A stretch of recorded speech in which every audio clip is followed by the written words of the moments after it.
আল্লাহ তাআলা বলেন, ওয়ামান আ'রাদা আন যিকরি ফাইন্না লাহু মাঈশাতান দানকা ওয়া নাহশুরুহু ইয়াওমাল কিয়ামাতি আ'মা। সূরা তাহার 124 নম্বর আয়াত থেকে 126 নম্বর আয়াত পর্যন্ত আল্লাহ তাআলা জানায় দেন, যারা কোরআন থেকে বিমুখ হয়ে যাবে, কোরআন থেকে যারা মুখ ফিরিয়ে নেবে কাল হাসরের ময়দানে, এমনকি দুনিয়ার জীবনে আল্লাহ তাআলা তাদের জীবনকে, দুনিয়ার জীবনকে সংকুচিত করে দেবেন। দুনিয়ার জীবন সংকুচিত কেমন? এই আয়াতের মধ্যে দুইটা ব্যাখ্যা এসেছে। এক নাম্বার ব্যাখ্যা হচ্ছে দুনিয়ার জীবন আপনাকে সংকুচিত করে দিবেন। এর অর্থ হলো আপনি যাই করবেন আপনার মনের মধ্যে কখনো শান্তি আসবে না। যাই করেন আপনার মনের মধ্যে প্রশান্তি আসবে না। সুখের জন্য অনেক কিছু করবেন কিন্তু সুখ খুঁজে পাবেন না। এই জন্য আল্লাহ তাআলা বলেন দুনিয়ার জীবনকে আমি সংকুচিত করে দেব। এটা হচ্ছে দুনিয়ার জীবনের মুফাসসিরিনে কেরাম এটা দুনিয়ার জীবনকে বলেছেন। দুনিয়ার মধ্যে যা কিছুই করতে চায় কোনো কিছুর মধ্যে সে শান্তি পাবে না, অশান্তির মধ্যে সবসময় বিরাজমান থাকবে, যার কারণে সে মনের মধ্যে সবসময় অস্থিরতা থাকবে, শান্তি লাগবে না, শুধু বলবে অশান্তির মধ্যে আছে, অশান্তির মধ্যে আছে। এই জন্য শান্তি পেতে হলে কোরআনের জ্ঞান অর্জন করতে হবে, কোরআনের ইলম, বিশুদ্ধ কোরআনের জ্ঞান অর্জন করতে হবে। শুধু এই আয়াতের মধ্যে আল্লাহ তাআলা এতটুকু বলেন নাই। আল্লাহ বলেন এই আয়াতের শেষে দেখেন কি বলেন, قال رب لما حشرتني أعمى وقد كنت بصيرا قال كذلك أتتك آياتنا فنسيتها وكذلك اليوم تنسى। আল্লাহ তাআলা যখন পয়গম্বরকে ডাক দিয়ে বলবেন, হে পয়গম্বর, দুনিয়ার জীবন তো আমি যারা কোরআন থেকে বিমুখ হয়ে গেছে আমি তাদের দুনিয়ার জীবনকে তো সংকুচিত করে দিলাম। বরঞ্চ এই আয়াতের মধ্যে আরেকটা ব্যাখ্যা এসেছে, যারা কবরস্থ হয়ে যাবে মারা যাওয়ার পর প্রথম ঘাটির নাম কি? কবর। প্রথম ঘাটির নাম কি? কবর। এই কবর হচ্ছে 3.5 হাত জায়গা। একটা বার চিন্তা করে দেখেন, আপনি দুনিয়ার জমিনের মধ্যে থাকা অবস্থায় বিশাল বড় একটা খাটের মধ্যে আপনি ঘুমান, অনেক বড় একটা ঘরের মধ্যে আপনি ঘুমাইতে পারেন, যেমন ইচ্ছা তেমন ভাবে আপনি নাড়াচাড়া করতে পারেন। যখন বেশি গরমের দিনে যখন বেশি গরম করে ঘর থেকে বের হয়ে যান শরীরকে ঠান্ডা বাতাস লাগানোর জন্য। আবার যখন শীত আসে শীতের মধ্যেও শান্তি নাই। একটা বার চিন্তা করে দেখেন, ওই কবর জগতের মধ্যে যখন আপনাকে আল্লাহ তাআলা বলেন দুনিয়ার জীবন সংকীর্ণতার পাশাপাশি আল্লাহ তাআলা কবরটাকেও সংকীর্ণ করে দিবেন। আমার কথা হচ্ছে 3.5 হাত জায়গার মধ্যে এমনি তো থাকা আমাদের জন্য কত কষ্টকর বিষয় হবে। তারপর যদি আবার কবরটাকে আল্লাহ তাআলা সংকীর্ণ করে দেন তাহলে কি অবস্থা হবে একটাবার চিন্তা করে দেখেন। এই জন্য কবরটাকে যদি সংকীর্ণতা থেকে বাঁচাতে চান আর দুনিয়ার জীবনকে যদি সংকীর্ণতা থেকে বাঁচাতে চান তাহলে অবশ্যই কোরআনের জ্ঞান অর্জন করতে হবে। কোরআনের জ্ঞান অর্জন করতে হবে, তাহলে আল্লাহ তাআলা দুনিয়ার এই সংকুচিত জীবন থেকে আপনাকে বাঁচাবেন এবং কবরের সংকুচিত জীবন থেকে কি আল্লাহ আমাকে আপনাকে হেফাজত করবেন। লা দিদ্দা লাহু ওয়ালা নিদ্দা লাহু ওয়ালা মিসলা লাহু ওয়া নাশহাদু আন্না সাইয়্যিদানা ওয়া সানাদানা ওয়া হাবিবানা ওয়া হাবিবা রাব্বিনা ওয়া তাবিবানা وطبيب قلوبنا ومولانا محمدا عبده ورسوله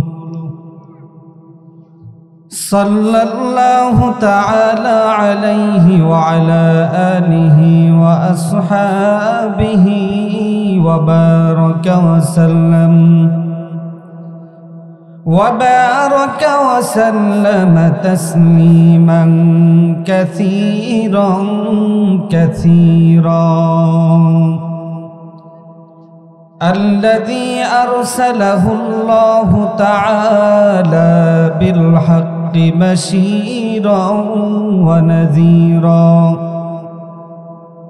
وداعيا إلى الله بإذنه وسراجا منيرا أما بعد فأعوذ بالله من الشيطان الرجيم بسم الله الرحمن الرحيم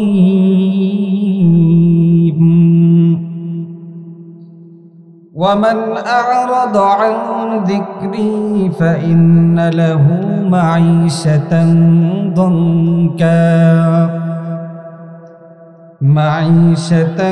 ضنكا ونحشره يوم القيامة أعمى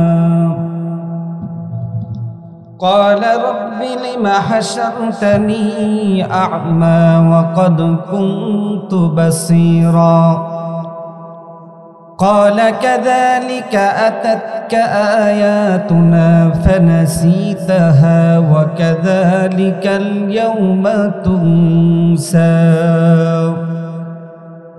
قال رسول الله صلى الله عليه وسلم يقال لصاحب القرآن اقرأ ورتل كما كنت ترتل في الدنيا فإن منزلك عند آخر آية تقرأها أو كما قال النبي عليه الصلاة والسلام صدق الله العظيم وصدق رسوله النبي الكريم ونحن على ذلك من الشاهدين والشاكرين والذاكرين والحمد لله رب العالمين সকলেই মহব্বতের সাথে দরুদ ইব্রাহিম পড়ে اللهم صل على محمد وعلى آل محمد كما صليت على إبراهيم وعلى آل إبراهيم إنك حميد مجيد اللهم بارك على محمد وعلى آل محمد كما باركت على إبراهيم وعلى آل إبراهيم إنك حميد مجيد سبحانك لا علم لنا إلا ما علمتنا إنك أنت العليم الحكيم رب اشرح لي صدري ويسر لي أمري واحلل عقدة من لساني يفقه قولي رب زدني علما رب زدني علما رب زدني علما सूरज ने दिया अपने शुआओं का पैगाम सूरज ने दिया अपने शुआओं का पैगाम दुनिया है अजब चीज कभी सुबह कभी शाम दुनिया है अजब चीज कभी सुबह कभी शाम दुनिया में हो दुनिया का तलबगार नहीं हो दुनिया में हो दुनिया का तलबगार नहीं हो बाजार से गुजर हो खरीददार नहीं हो बाजार से गुजर हो खरीददार नहीं हो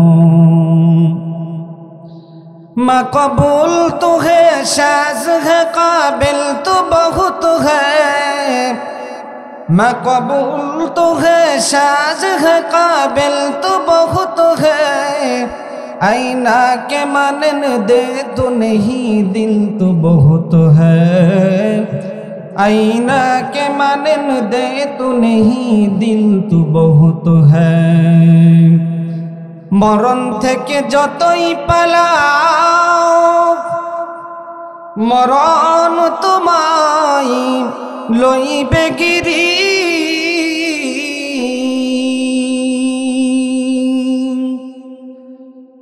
মরণ থেকে যতই পালাও মরণ তোমায় লইবে গিরি।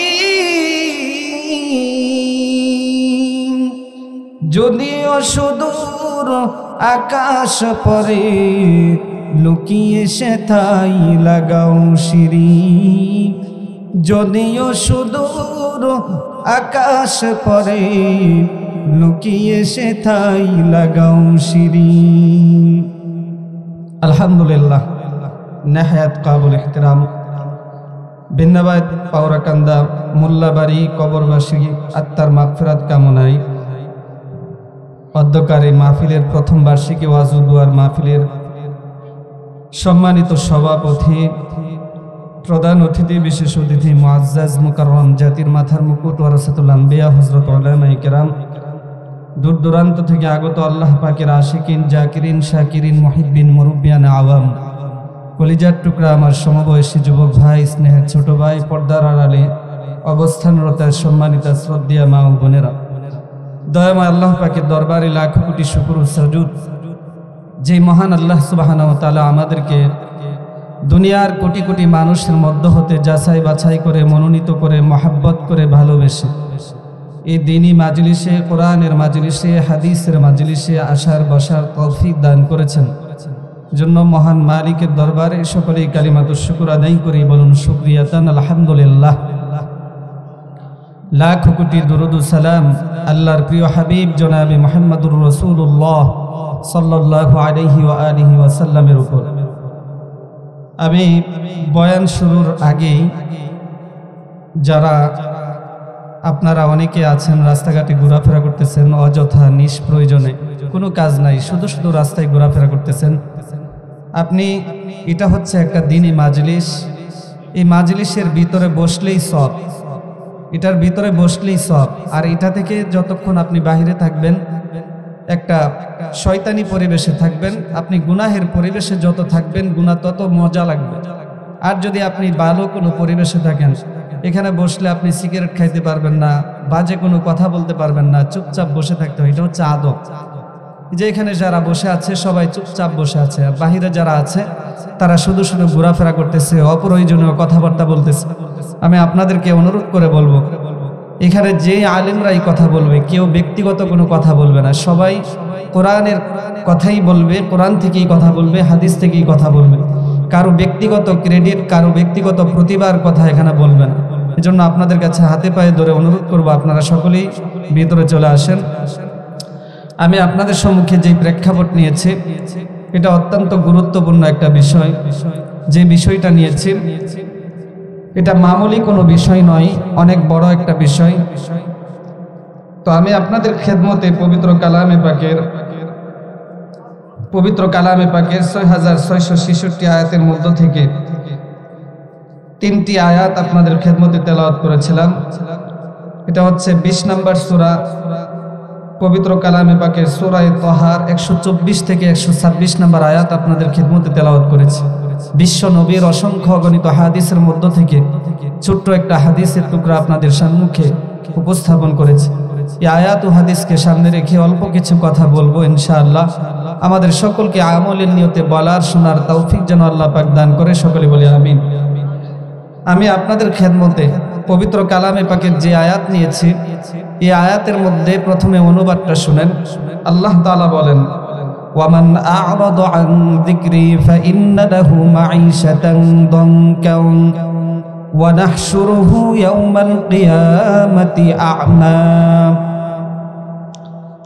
আল্লাহ তাআলা বলেন, যারা কোরআন শিখবে না, কোরআন যারা শিখবে না, কোরআনের ইলম যারা অর্জন করবে না, বিশুদ্ধভাবে কোরআন তেলাওয়াত শিখবে না, এমন মানুষদেরকে কাল হাসরের ময়দানে, এমনকি দুনিয়ার জীবনে আল্লাহ তাআলা তাদের দুনিয়ার জীবনকে সংকুচিত করে দেবেন। যারা কোরআন থেকে বিমুখ হয়ে যাবে, কোরআনকে পরিত্যক্ত করতে চাইবে, আল্লাহ তাআলা বলেন আমি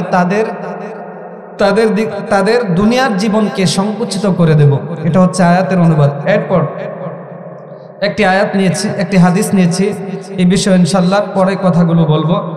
আজকে আমরা মুসলমানরা যারা আছি, আমাদের বর্তমান আমাদের যে আগের যে অবস্থা ছিল সেই তুলনায় এখন মুসলমানরা ভালো অবস্থানে আছে না অধপতনের দিকে আছে? অধপতনের দিকে আছে, ধ্বংসের দিকে আছে। এটার একমাত্র কারণ হচ্ছে আমরা কোরআনের ইজ্জত ছেড়ে দিয়েছি। কোরআন যেভাবে আমাদের শিখার প্রয়োজন, কোরআন অনুযায়ী যেভাবে আমাদের পরিচালনা করার প্রয়োজন, আমরা সেইভাবে কোরআন অনুযায়ী জীবন পরিচালনা করতেছি না। সেজন্য আজকে দেখা যায় গোটা পৃথিবীর মধ্যে মুসলমানরা নির্যাতিত, নিপীড়িত, নিগৃহীত হচ্ছে। এজন্য আমি আপনাদের সম্মুখে কোরআন না শিখার 9টি ভয়াবহ পরিণামের কথা আপনাদের সম্মুখে তুলে ধরবো ইনশাল্লাহ। 9টা পয়েন্ট শেষ, আমার বয়ান শেষ। 9টা ভয়াবহতার অবস্থা, কোরআন না শিখার 9টা ভয়াবহ পরিণাম আপনাদের সম্মুখে তুলে ধরবার চেষ্টা করবো ইনশাআল্লাহ। আপনারা সবাই শুনবেন তো ইনশাআল্লাহ।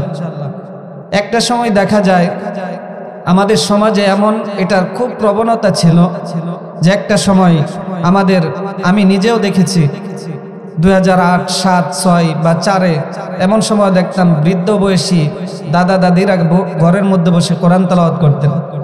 কিন্তু সমাজে এখন এটার প্রবণতা খুবই কম, নাই বললেই চলে। এখনকার মা বোনেরা হচ্ছে প্রযুক্তির মেয়ে। বর্তমান যুগের মা বোনেরা তো শুধু হিন্দি সিনেমার সিরিয়াল নিয়ে ব্যস্ত, কোরআন তেলাওয়াত করার সময় তাদের নাই। এই কথাগুলো মনের মধ্যে খুবই কষ্ট নিয়ে বলি আমরা। এখন দেখেন তো আপনারা যারা মুরব্বী আছেন, আগের অবস্থা যে ছিল, আমরা তো অল্প বেশি হলে আমার 33 বছর 34 বছর বয়স হবে, তো আমি ছোট সময় দেখতাম ঘরে ঘরের মধ্যে কোরআন তেলাওয়াত চলতো। চশমা দিয়ে কোরআন দেখে না, কোরআনের আয়াত দেখে না, তারপরও রাস্তাঘাট চিনত না, চোখ দিয়ে অস্পষ্ট দেখা যায়, কোনো কিছু ভালোভাবে দেখতে পারে না, এই লোকটাও কোরআন তেলাওয়াত করতো। এখন এই দৃশ্য আমাদের সমাজে বা আমাদের দেশে এটা নাই। তো এই জন্য আমরা কোরআন তেলাওয়াতের প্রতি মনোযোগী হওয়া, কোরআন না শেখার যে কি ভয়াবহ পরিণাম, এটি আমি কোরআন এবং হাদিস থেকে আপনাদের সম্মুখে তুলে ধরার চেষ্টা করব। 1 নাম্বার, আল্লাহ তাআলা বলেন যে যারা কোরআন শিখবে না, কোরআনের জ্ঞান অর্জন করবে না, বিশুদ্ধভাবে কোরআন তেলাওয়াত শিখবে না, আল্লাহর কোরআন তাদেরকে লানত দিবে, অভিশাপ দিবে। নাউজুবিল্লাহ। 1 নাম্বার পয়েন্ট, যে বিশুদ্ধভাবে কোরআন তেলাওয়াত করবে না এবং কোরআন অনুযায়ী তার জীবন পরিচালনা করবে না, কোরআনের ইলম অর্জন করবে না, আল্লাহ তাআলা বলেন যে এই কোরআন তাদেরকে লানত দিবে, অভিশাপ দিবে। এখন আপনাদের কাছে আমার প্রশ্ন, যেই মানুষের উপর কোরআন লানত দিবে, এই মানুষের উপর আল্লাহ কি লানত দিবে না? অবশ্যই দিবে। আল্লাহর কোরআন যে মানবে না, কোরআনকে পরিত্যক্ত করতে চাইবে, এই কোরআন যদি তাকে অভিশাপ দেয়, তাইলে আল্লাহ তাআলাও তাকে অভিশাপ দিবেন। আর যেখানে আল্লাহর অভিশাপ হবে সেইখানে আল্লাহর ফেরেশতাদের অভিশাপ হবে, আর যেখানে আল্লাহর ফেরেশতাদের অভিশাপ থাকবে, লানত থাকবে, সেইখানে আল্লাহ তাআলা দুনিয়ার জমিনে যত পয়গম্বর দুনিয়ার জমিনে পদার্পণ করেছেন, প্রত্যেকটা পয়গম্বরের লানতও তাদের উপর থাকবে। এজন্য কোরআন শিখা, বিশুদ্ধভাবে কোরআন শিখা, কোরআনের জ্ঞান অর্জন করা, একবারে হাই লেভেলের আপনাকে কোরআনের জ্ঞান অর্জন করতে হবে এমন না। আল্লাহ তাআলা কোরআনের মধ্যে বলেছেন ওয়ালিয়াতাফাক্কাহু ফিদ্দিন, দিন শিখার জন্য অল্প কিছু লোক বের হয়ে যাও। আল্লাহ বলেন এই দিনই শিখাটার জন্য, পুরা ইলম হওয়ার জন্য, আলেম হওয়ার জন্য, মুহাক্কিক আলেম, মুফাসসিরিনে কেরাম, বড় বড় আলেম, মাওলানা, মুফতি হওয়ার জন্য তোমাকে দিন শিখতে হবে, এটা বলে নাই। বরঞ্চ আল্লাহ বলছেন পুরা পৃথিবীর মধ্যে কিছু সংখ্যক লোক বের হয়ে যাও যারা দিনের সামান্য কিছু জ্ঞান অর্জন করতে পারবে। তো আল্লাহ জানে সবার পক্ষে ডালাওভাবে হাফেজ হওয়া সম্ভব না, সবার পক্ষে ডালাওভাবে আলেম, মুফতি হওয়া সম্ভব না, সবার পক্ষে ডালাওভাবে মুহাদ্দিস, মুহাক্কিক, মুফাসসিরিনে কেরাম হওয়া সম্ভব না। এজন্য আল্লাহ বলেন কিছু সংখ্যক লোক বের হয়ে যাও দিন শিখার জন্য। তো আমাদেরকে আপনাকে কোরআনে হাফেজ হতে হবে, আলেম হতে হবে, মুফতি হতে হবে এমন না। আপনি দৈনন্দিন যেই আমলগুলো করেন, অন্তত পক্ষে 5 ওয়াক্ত নামাজ তো পড়েন। তো যারা 5 ওয়াক্ত নামাজ পড়েন, নামাজ পড়তে গেলে কি কোরআন তেলাওয়াত লাগবে না? তো কোরআন তেলাওয়াত যদি আপনার অশুদ্ধ থাকে, এই নামাজ দিয়ে আপনি করবেনটা কি? যার কোরআন তেলাওয়াত শুদ্ধ হবে না, তার নামাজ আল্লাহর কাছে কতটুকু গ্রহণযোগ্যতা পাবে বা এটা কতটুকু আল্লাহর কাছে গৃহীত হবে, এটা আল্লাহ ভালো জানেন। আল্লাহু আলাম, আমরা জানি না। কিন্তু আপনি যদি নামাজের মধ্যে আপনি যেই এলেম, আপনি দেখেন একটা বিষয় আপনাদেরকে বলি, কোরআন শিখা এটা প্রত্যেক মুসলমান নরনারীর উপর ফরজে আইন। এটা শুধুমাত্র এমন নয় যে একজনের পক্ষে কোরআন শিখা, এমন না, আপনাকে সবার পক্ষে কোরআন শিখা অর্জন করা এটা ফরজে আইন, ফরজে কিফায়া না যে জানাজার নামাজ মহল্লার মধ্যে একজন আদায় করলে সবার পক্ষে আদায় হয়ে যাবে। জানাজার নামাজ, এরপরে এই যে রমজান মাসে ইতিকাফে বসে একজনে বসলে মহল্লার সবার পক্ষে আদায় হয়ে যায়, এটা ফরজে কিফায়া না। কোরআন শিখা এটা ফরজে কিফায়া না, বরঞ্চ যারা মুসলমান সবার পক্ষে কোরআন বিশুদ্ধভাবে কোরআন তেলাওয়াত করা, কোরআন শিখা এটা সবার পক্ষে ফরজে আইন। তো আপনি এটা কিভাবে অস্বীকার করবেন? যারা নামাজ পড়েন এমন আছে রুকু করে করে সিজদা করে করে কপালের মধ্যে কালো দাগ পড়ে গেছে, নামাজ পড়তেছে কিন্তু তার আলহামদুলিল্লাহ সূরা শুদ্ধ নাই, হ্যাঁ সূরা ইখলাস শুদ্ধ নাই, সে দুইটা সূরাও শুদ্ধ করে বলতে পারবে না। আল্লাহ পাক ভালো জানেন তাদের নামাজের কি অবস্থা হবে। হয়তোবা আল্লাহ চাইলে, এটা আল্লাহর ইচ্ছা, ফায়াগফিরু লিমান ইয়াশা ওয়া ইউআযযিবু মান ইয়াশা, আল্লাহ যাকে ইচ্ছা ক্ষমা করে দিবেন, যাকে ইচ্ছা আযাবের মধ্যে গ্রেফতার করবেন। এখন তাদের কি অবস্থা হবে আল্লাহ ভালো জানেন। যাই হোক, আমরা সকলের জন্য দোয়া করি যারা অশুদ্ধভাবে কোরআন তেলাওয়াত করে তাদেরকে যেন আল্লাহ তাআলা বিশুদ্ধভাবে কোরআন তেলাওয়াত করার তৌফিক দান করে, সকলে বলে আমিন। আমি কেন বলি, বর্তমান সমাজে দেখবেন প্রযুক্তির যুগ বের হয়ে অনেক অনেক মানুষ আলেম বিদ্বেষী কথা বলে, ইসলাম বিদ্বেষী কথা বলে, অথচ তাকে আউযুবিল্লাহ বিসমিল্লাহ পড়তে দিলেও সে পড়তে পারে না। তো অনেকে আছে ফেসবুকের মধ্যে লেখালেখি করে অথচ কোরআন তেলাওয়াত শুদ্ধ করতে পারে না। এমন অনেক মানুষকে পাওয়া যাবে। আমি কারো সম্পর্কে কাউকে টার্গেট করে কথাগুলো বলতেছি না। আপনারা যারা মোবাইল ইউজ করেন, অ্যান্ড্রয়েড ফোন, স্মার্টফোন যারা ব্যবহার করেন, অনেকে আছে আলেমদের বিরুদ্ধে লেখালেখি করেন। তো কিভাবে লেখালেখি করেন? আপনি তো কোরআন তেলাওয়াত শুদ্ধই করতে পারেন না, তাহলে কিভাবে লেখালেখি করেন? একটু ভেবে দেখবেন। আমি কেন এই কথাগুলো বলতেছি, যে নবীজি হাদিসের মধ্যে বলেন রুব্বা ক্বারি ইয়াকরাউল কুরআন ওয়াল কুরআন ইয়ালআনু, যে দুনিয়ার জমিনে অনেক কারি এমন আছে যারা কোরআন তেলাওয়াত করে, কিন্তু কোরআন তেলাওয়াত করলে তারা কোরআন তেলাওয়াতের বিনিময়ে সওয়াব পায় না, বরঞ্চ তাদেরকে কোরআন লানত দেয়, অভিশাপ দেয়, নাউযুবিল্লাহ। কোরআন পড়বেন, কোরআন পড়লেই তো সওয়াব হওয়ার কথা। নবীজি হাদিসের মধ্যে বলেছেন মান ক্বারাআ হারফাম মিন কিতাবিল্লাহি ফালাহু হাসানাতু ওয়াল হাসানাতু বিআশরি আমসালিহা, কেউ যদি কোরআনের একটা অক্ষর পড়ে তাহলে একটা অক্ষরের বিনিময়ে 10টা নেকি লাগবে। সুবহানাল্লাহ, 10টা নেকি। তো নবীজি এটার পর বলেন ক্বালা আলা মাকুল ওয়ালাকিন আলিফ লাম মিম হারফুন ওয়ালাকিন আলিফুন হারফুন ওয়া লামুন হারফুন ওয়া মিমুন হারফুন। নবীজি তারপর বলেন যে আমি এটা বলি নাই যে আলিফ লাম মিম এই তিনটা মিলে সমন্বয় মিলে একটা হরফ, আমি বলেছি আলিফ একটি অক্ষর, লাম একটি অক্ষর, মিম একটি অক্ষর। বরঞ্চ কেউ যদি শুধু আলিফ বলে তার আমল নামায় 10টা নেকি আসবে, কেউ যদি লাম পড়ে তার আমল নামায় 20টা নেকি আসবে, কেউ যদি মিম পড়ে তার আমল নামায় 30টা নেকি আসবে। সুবহানাল্লাহ, তাহলে পড়লেই তো সওয়াব। তো আপনি কোরআন তেলাওয়াত করতেছেন, সওয়াব পাওয়ার কথা, কিন্তু আপনি অশুদ্ধভাবে কোরআন তেলাওয়াত করার কারণে কোরআন আপনাকে অভিশাপ দিচ্ছে। তো এই কোরআন তেলাওয়াত করে আপনি কি করবেন? এজন্য কোরআনের লানত থেকে বাঁচতে চাইলে বিশুদ্ধ কোরআন তেলাওয়াত শিখতে হবে। এটা আপনার জন্য, আপনার সকলের জন্য, সকল মুমিন মুসলমানের জন্য এটা ফরজে আইন। এটা হচ্ছে 1 নম্বর পয়েন্ট। আমি 9টা পয়েন্ট বলবো কিন্তু। এরপরে 2 নম্বর পয়েন্ট, আরেকটা জিনিস আমি বলি যে বর্তমানে দেখা যায় অনেক জায়গায় দেখবেন পাড়া মহল্লায় মসজিদ আছে, মসজিদের মধ্যে ইমাম সাহেবরা, খতিব সাহেবরা মাংনা ফ্রি একবারে ধরতে গেলে ফ্রি সকালবেলা মক্তব পড়ায়, কিন্তু আপনার সন্তানকে আপনি পাঠাচ্ছেন না, আপনার নাতি নতি যারা আছে তাদেরকে পাঠাচ্ছেন না, বরঞ্চ আপনি জেনারেল লাইনে যারা লেখাপড়া করতেছে এটা কি গুরুত্ব দিচ্ছেন, প্রায়োরিটি দিচ্ছেন। কেন?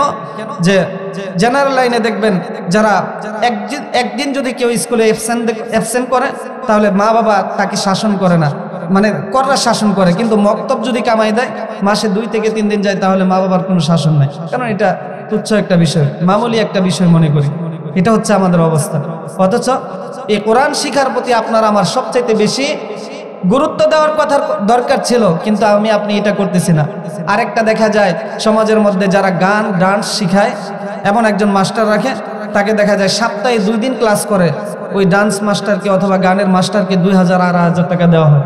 আর সারা মাস 1 সপ্তাহের মধ্যে একজন হুজুর, একজন ইমাম সাহেব একটা ছাত্র পড়াইবে, স্টুডেন্ট পড়াইবে, তার সপ্তাহে 5 দিন পড়াইলেও তাকে 2 থেকে 300 টাকা দেওয়া হয়। তাহলে আপনি কোনটাকে প্রায়োরিটি দিচ্ছেন, প্রাধান্য কোনটাকে দিচ্ছেন? দুনিয়ার জাগতিক জ্ঞান যেটা শিখলে আপনাকে জাহান্নামী হতে হবে, গান শিখবেন তো জাহান্নামী হবেন। গান শিখাচ্ছেন আপনার সন্তানকে, আপনার নাতিকে আপনি গান শিখাচ্ছেন, ডান্স শিখাচ্ছেন, এই নাতি অথবা আপনার এই সন্তান জাহান্নামী হবে না, আপনি হারাম কাজের সাথে তাকে ছোট থেকেই লিপ্ত করাচ্ছেন, তো আপনি জান্নাতের আশা কিভাবে করেন? এজন্য আমরা কোরআন শিখার প্রতি, বিশুদ্ধভাবে কোরআন তেলাওয়াত শিখার প্রতি মনোযোগী হব ইনশাআল্লাহ। এটা হচ্ছে 1 নাম্বার। 2 নাম্বার পয়েন্ট, আপনি যদি কোরআনের জ্ঞান অর্জন না করেন, কোরআন অনুযায়ী যদি আপনি জীবন পরিচালনা না করেন, তাহলে দুনিয়ার জীবন আপনি কখনো আলোয় আলোকিত করতে পারবেন না। দুনিয়াতে শুধু একটার পর একটা বিপদ আসবে, মুসিবত আসবে, একটার পর একটা মুসিবত আসবে। আপনি দুনিয়ার এই জীবনকে আলোয় আলোকিত করতে পারবেন না। দুনিয়ার এই জীবনকে যদি আপনি আলোকিত করতে চান, তাহলে কোরআনের বিশুদ্ধভাবে কোরআন তেলাওয়াত শিখতে হবে, কোরআন তেলাওয়াত শিখতে হবে এবং কোরআনের ইলম অর্জন করতে হবে।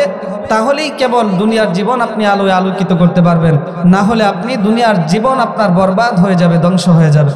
3 নাম্বার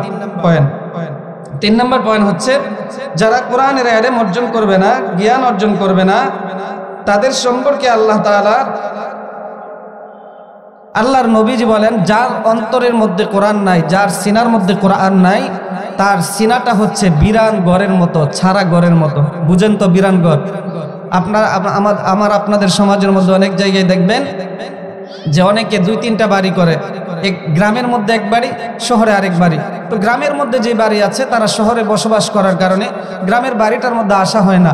তো বাড়ির মধ্যে মাকুসা বাসা বাঁধে, ওইখানে তেলাপোকা যায়, বিভিন্ন রকমের জীবজন্তু জনাররা এই বাড়িটা দখল করে নেয়।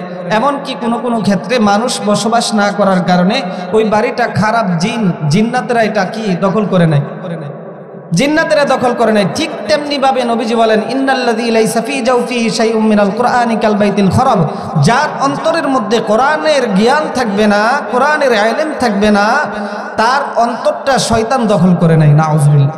তো শয়তান যদি আপনার অন্তরকে, সিনাকে দখল করে নেয়, আপনার নামাজ ভালো লাগবে না, কোরআন তেলাওয়াত ভালো লাগবে না, কোনো কিছুই ভালো কাজ আপনার দ্বারা ভালোই লাগবে না। শুধু মনে চাইবে গুনার দিকে ধাবিত হওয়ার জন্য, শুধু মনেই চাইবে পাপাচারে লিপ্ত হওয়ার জন্য। এজন্য যার অন্তর কোরআনে ভরপুর থাকবে, কোরআনের জ্ঞান যার ভিতরে থাকবে, তার অন্তর কখনো নফসকে, কখনো শয়তান ঘায়েল করতে পারবে না। কখনো কি শয়তান তার নফসকে ঘায়েল করতে পারবে না। এটা হচ্ছে 3 নাম্বার পয়েন্ট। তো 1 নাম্বার পয়েন্ট কি বলছিলাম? যদি কেউ কোরআন তেলাওয়াত না করে, তাহলে কোরআন তাকে লানত দিবে, অভিশাপ দিবে। 2 নাম্বার পয়েন্ট, দুনিয়ার জীবন আলোয় আলোকিত করতে পারবেন না। 3 নাম্বার হচ্ছে, যার ভিতরে কোরআন থাকবে না, তার সিনাটা কোরআন, তার নফসটাকে শয়তান দখল করে নেয়। এটা হচ্ছে 3 নাম্বার পয়েন্ট। 4 নাম্বার পয়েন্টটা অনেক গুরুত্বপূর্ণ। এটা পড়লে প্রত্যেকেরই, যাদের ভিতরে তাকওয়া থাকবে, আশা করি তাদের শরীরের পশম শিউরে উঠবে।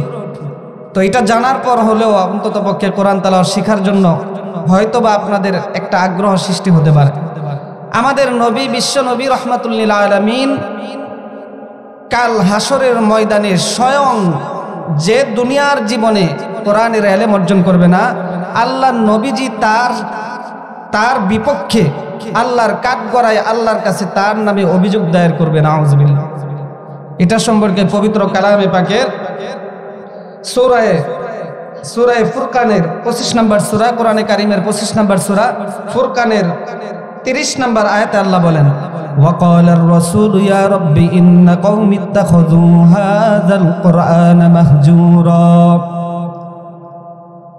আল্লাহ তাআলা বলেন, কাল হাসরের ময়দানে পয়গম্বর আল্লাহ তাআলাকে ডাক দিয়ে বলবেন, হে দয়াল মালিক, এই কওমের সম্প্রদায়গুলো কোরআন দুনিয়ার জমিনে থাকা অবস্থায় কোরআন শিখে নাই, কোরআনকে তারা পরিত্যক্ত করেছিল।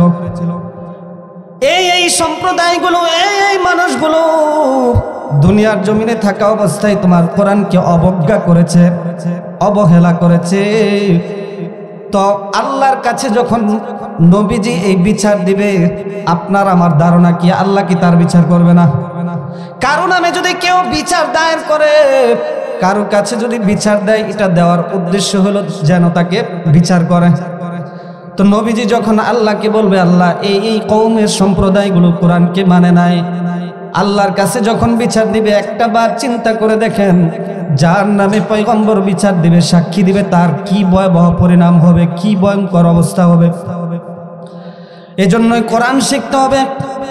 যাদের বয়স 50-60 বছর হয়ে গেছে, আমি চিন্তা করতে পারি আমার দ্বারা তো এখন কোরআন তেলাওয়াত করা সম্ভব না, মাদ্রাসায়ও ভর্তি হতে পারবো না, তাহলে কিভাবে কোরআন তেলাওয়াত শিখবো, বিশুদ্ধভাবে কিভাবে কোরআন তেলাওয়াত শিখবো, এটা তো সম্ভব না।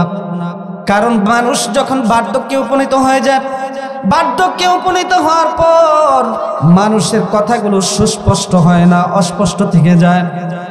তো সহি শুদ্ধভাবে কিভাবে হরফগুলো উচ্চারণ করতে পারবেন? তো এটার জন্য তাবলিগের মুরব্বিরা বলেন, কোশিশ করনে ওয়ালে কো কবি হার নেই হো সকতি। যারা চেষ্টা করে তাদের চেষ্টা কখনো বিফলে যায় না। তো আপনি পারেন না, আপনি মসজিদের, আমার জানা মতে, আমি এটা সবসময় বলি, আলহামদুলিল্লাহ আমি আমার মসজিদে এটা করি, সকাল এবং এশার নামাজের পরে আমি আমার মুসল্লিদেরকে যেই মাসনুন দোয়াগুলো আছে, সূরাগুলো আছে, এগুলো পড়াই।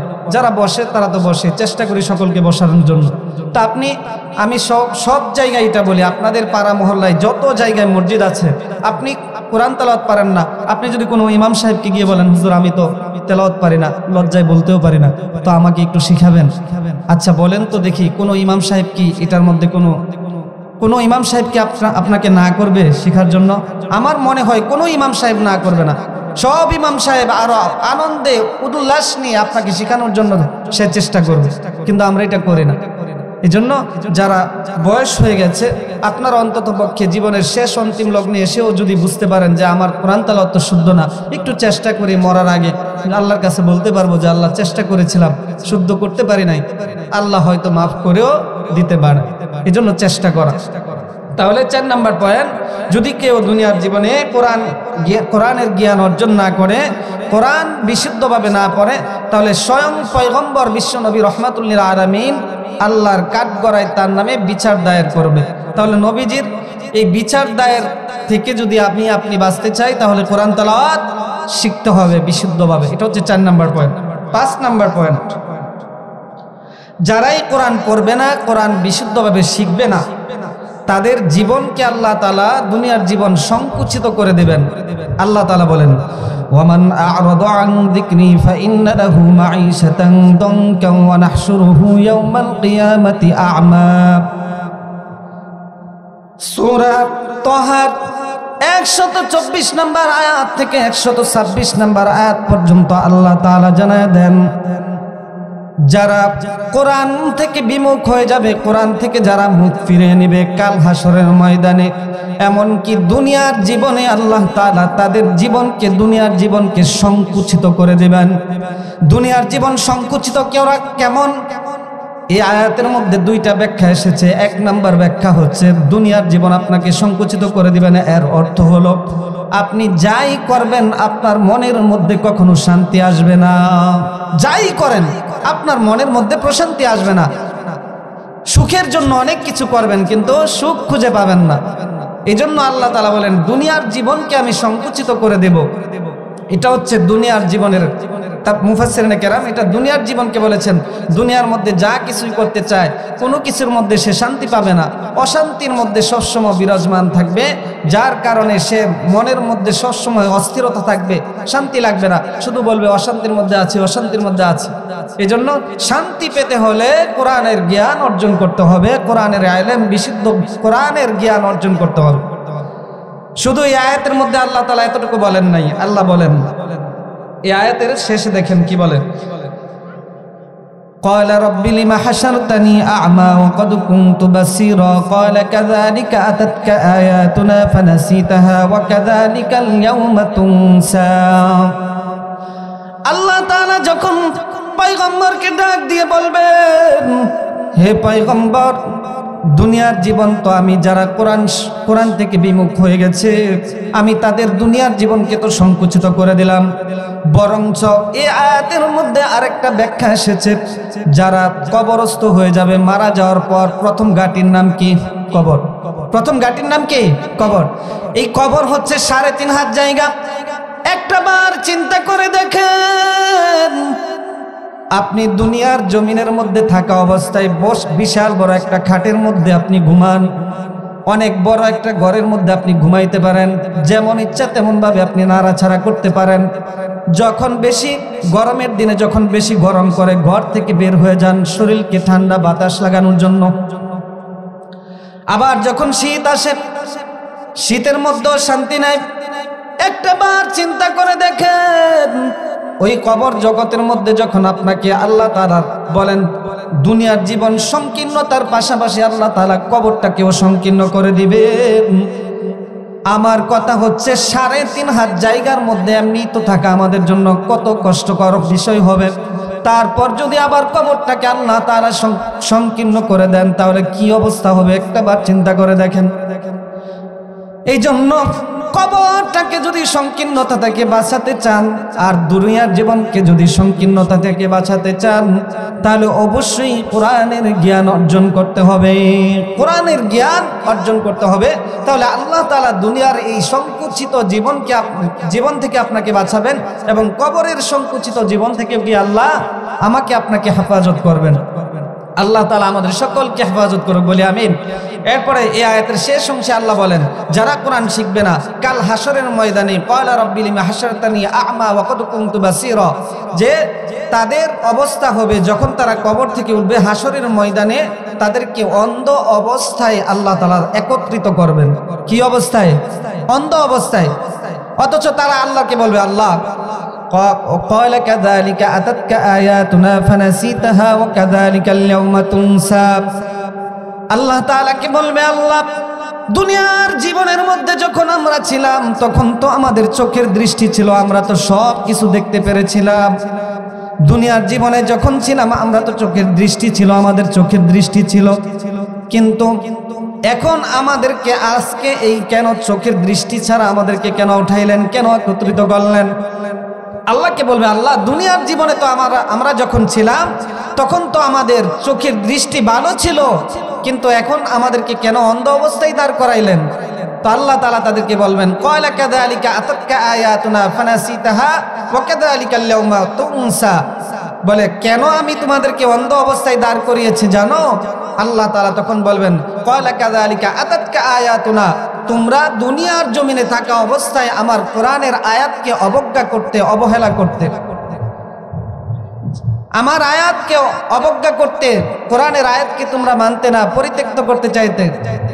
এজন্য তোমাদেরকে আমি কি করলাম, যে তোমরা যেমন দুনিয়ার জমিনে থাকা অবস্থায় আমার কোরআনকে ভুলে গিয়েছিলে, আমার আয়াতকে ভুলে গিয়েছিলে, আজকেও হাসরের ময়দানে আমি তোমাদেরকে ভুলে গেলাম। নাউজুবিল্লাহ। যে আল্লাহ বলেন দুনিয়াতে থাকা অবস্থা আমাকে ভুলে গেছো, তো আজকে হাসরের ময়দানে আমি আল্লাহ তোমাদেরকে ভুলে গেলাম। তো আল্লাহ তাআলা যেন আমাদেরকে ভুলে না যান, সেজন্য কোরআন শিখতে হবে।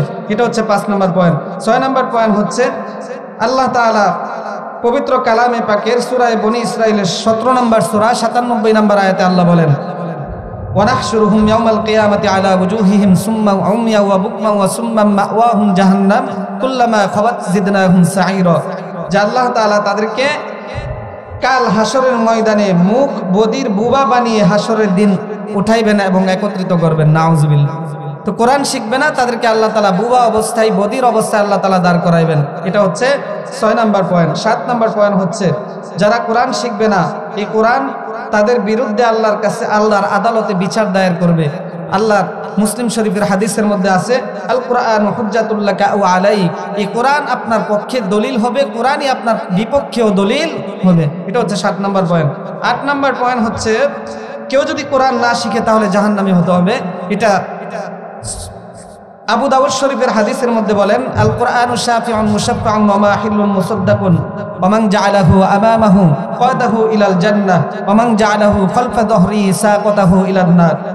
এই কোরআনে কারীম এমন একটা সুপারিশকারী, যার সুপারিশ কাল হাসরের ময়দানে কবুল করা হবে, এবং এই কোরআনই এমন বিতর্ককারী, যার বিতর্ক কাল কিয়ামতের ময়দানে কি কবুল করে নেওয়া হবে।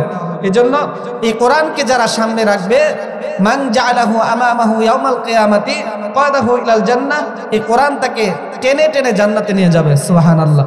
আর এই কোরআনকে যারা পিছিয়ে রাখবে, এই কোরআন তাদেরকে জাহান্নামের মধ্যে নিক্ষেপ করবে। এটা হচ্ছে 8 নম্বর পয়েন্ট। 9 নম্বর পয়েন্ট হচ্ছে কাল হাসরের ময়দানে কোরআন না শিখার কারণে আল্লাহর কাছে জবাবদিহি করতে হবে, আল্লাহর কাঠগড়ায় আল্লাহর সাথে জবাবদিহি করতে হবে। এই তো 9টা পয়েন্ট। এটার সম্পর্কে 43 নম্বর সূরা যুখরুফের 44 নম্বর আয়াতে আল্লাহ বলেন, ওয়া ইন্নাহু লাযিকরুল লাকা ওয়া লিকাওমিক ওয়া সাউফা তুসআলুন। যে এই কোরআন হচ্ছে তোমাদের জন্য উপদেশমূলক বাণী, তো আমরা এই উপদেশ থেকে মাহরুম থাকবো। এজন্য 9টা পয়েন্টের কথা বললাম, অল্প সময়ে যে কথাগুলো বলেছি। আল্লাহ তাআলা এই পয়েন্টগুলো আমি আবার আপনাদেরকে স্মরণ করে দিতে চাই। 1 নাম্বার পয়েন্ট, যারা কোরআন শিখবে না কোরআন তাদেরকে অভিশাপ দেবে। 2 নাম্বার পয়েন্ট, দুনিয়ার জীবন তারা আলোয় আলোকিত করতে পারবে না। 3 নাম্বার, যার অন্তরে কোরআন থাকবে না তার সিনা শয়তান দখল করে নেবে। 4 নাম্বার, যে কোরআন শিখবে না তাকে অন্ধ অবস্থায় কাল হাসরের ময়দানে দাঁড় করানো হবে। 5 নাম্বার পয়েন্ট, কোরআন যে শিখবে না তাকে কাল হাসরের ময়দানে আল্লাহ তাআলা অন্ধ অবস্থায় দাঁড় করাইবেন। 6 নাম্বার পয়েন্ট, মুখ এবং বধির অবস্থায় আল্লাহ তাআলা উঠাইবেন। 7 নাম্বার পয়েন্ট, কোরআনের বিরুদ্ধে কাল হাসরের ময়দানে কোরআন আপনার বিরুদ্ধে আল্লাহর কাছে সাক্ষ্য দিব। 8 নাম্বার পয়েন্ট, আপনাকে জাহান্নামী হতে হবে যদি কোরআন না শিখেন। 9 নাম্বার পয়েন্ট হচ্ছে আল্লাহর বিচারের কাঠগড়ায় কাল হাসরের ময়দানে আপনাকে জবাবদিহি করতে হবে। এই জন্য আমরা কোরআন শিখতে রাজি আছি তো ইনশাআল্লাহ। আমরা সবাই কোরআন শেখার চেষ্টা করব, যতটুকু পারি ততটুকুই পালন করার চেষ্টা করব। আল্লাহ তাআলা আমাদের সকলকে বিশুদ্ধভাবে কোরআন তেলাওয়াত করার তৌফিক দান করুক। সকলে বলে আমিন। ওয়া আখিরু দাওয়ানা আলহামদুলিল্লাহি রাব্বিল আলামিন। আসসালামু আলাইকুম ওয়া রাহমাতুল্লাহি ওয়া বারাকাতুহু।